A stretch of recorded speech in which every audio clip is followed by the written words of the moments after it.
Hampir 2 tahun melawan pandemik COVID-19, negara kini masih bertempur dengan virus itu. Hanya bermula dengan beberapa kes, warga Cina memasuki Malaysia melalui Johor, jumlah kes sehingga hari ini masih mencatatkan angka tinggi. Malah, kita pernah merekodkan 9,000 kes sehari.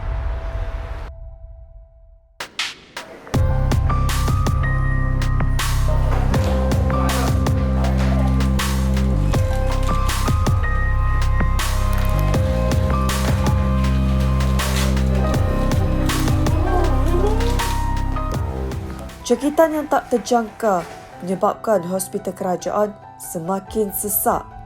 Unit rawatan rapi ICU Hospital Kuala Lumpur HKL terpaksa berhadapan dengan situasi genting itu saban hari.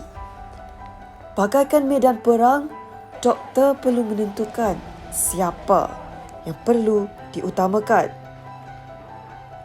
Jauh di sudut hati Dr. Koo Thompson, mereka mahu menyelamatkan semua pesakit.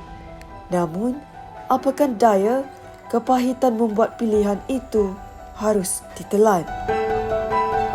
Ideally kita bawa masuk semua pesakit tapi disebabkan kita punya katil ni kekurangan jadi terpaksalah kami memilih pesakit yang kami rasa ada peluang yang terbaik untuk masuk ICU atau peluang yang terbaik untuk sembuh. Ada setengah pesakit ataupun ada kebanyakan pesakitnya dia orang sangat teruk dalam keadaan yang kritikal dan semasa dia masuk ICU sudah dalam keadaan kritikal.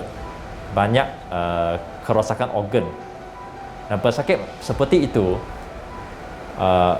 doktor mungkin boleh buat yang terbaik untuk mereka, tapi mungkin mereka tidak menunjukkan respon yang baik. So pesakit seperti itu kalau diorang sampai di tahap di mana risiko meninggal sangat tinggi, doktor pun tahu dari segi melihat keadaan mereka yang kalau jantung berhenti itu mungkin peluangnya sangat tipis untuk jantungnya datang balik, untuk hidup balik walaupun kita buat CPR. Jika dulu hanya 30 katil disediakan, kini jumlahnya bertambah kepada 72 katil. Ia bagi membantu merawat pesakit yang kritikal memerlukan bantuan alat pernafasan. Ketika negara bergelut dengan naik turunnya kes, Barisan Harapan tidak pernah berhenti berperang menyelamatkan pesakit. Okay, walaupun kami melihat dalam kita punya daily statistik yang jumlah kes dalam seluruh Malaysia ni macam ada kurang sikit, kadang-kadang lah kurang sikit, lepas tu naik sikit, tapi lebih kurang dalam lingkungan 4,000 hingga 6,000 kan setiap hari. Tapi jumlah pesakit di ICU ni masih sama, masih lagi penuh. Setiap hari doktor akan mendapat referral, rujukan pesakit yang masuk ICU ni sama saja, lebih kurang kadang-kadang lebih dari 10 kadang 10 hingga 15, kadang-kadang boleh sampai 20 kes juga dan doktor kena memilih lah kan, sebab sampai sekarang setiap hari pun katil ICU kami ni selalu penuh. Kalau ada pesakit yang dapat discharge ke ward biasa ataupun ada pesakit yang meninggal, jadi ada katil kosong lah kan, tapi katil kosong ni akan dengan cepatnya dalam masa beberapa jam tu akan diambil oleh pesakit lain sudahlah. So dia punya turnover rate ni sangat tinggi. Satu pesakit keluar, satu lagi pesakit akan masuk dalam hari yang sama, macam itu. Kalau 5 pesakit keluar satu hari, 5 pesakit baru akan masuk.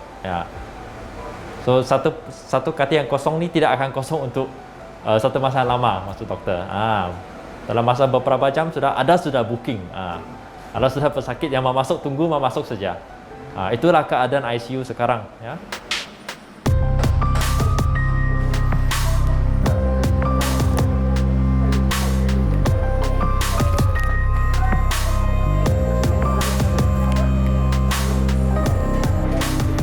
Selain umur, latar belakang pesakit juga menjadi kayu ukur untuk dirawat di ICU. Keutamaan diberikan kepada pesakit yang berpotensi sembuh. Selalu kami akan tengok satu ialah umur. Kalau umur tu, pesakit tu umur yang budak dan dia orang akan di dalam kriteria priority yang tinggi sikit lah. Satu lagi ialah kami tengok apa penyakit yang mereka ada sebelum ini, seperti kencing manis, tinggi darah, ataupun kalau ada masalah jantung, masalah buah pinggang, katakan pesakit yang ada end stage renal failure, kita panggil dalam buah pinggang sudah rosak dan dia ada dialisis, ya. Pesakit seperti itu mungkin ya dia punya keadaan sebelum ni kalau di rumah ya sudah tidak berapa sihat, ya, dan mungkin priority untuk dia masuk ke ICU ni mungkin ke bawah sikit lah berbanding dengan pesakit yang sangat sihat sebelum ini, ya. Seramai 324 petugas di ICU, 143 doktor dan 181 jururawat mempertaruhkan nyawa mereka saban hari demi rawatan terbaik.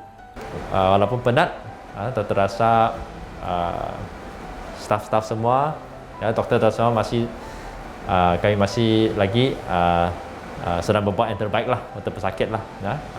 Dan kami berharap yang pandemik ini akan bertambah baik lah dalam masa akan datang lah. Lelah barisan hadapan ibarat tiada noktah. Justru kita sebagai rakyat harus sama-sama bertanggungjawab untuk memastikan pandemik ini berlalu pergi.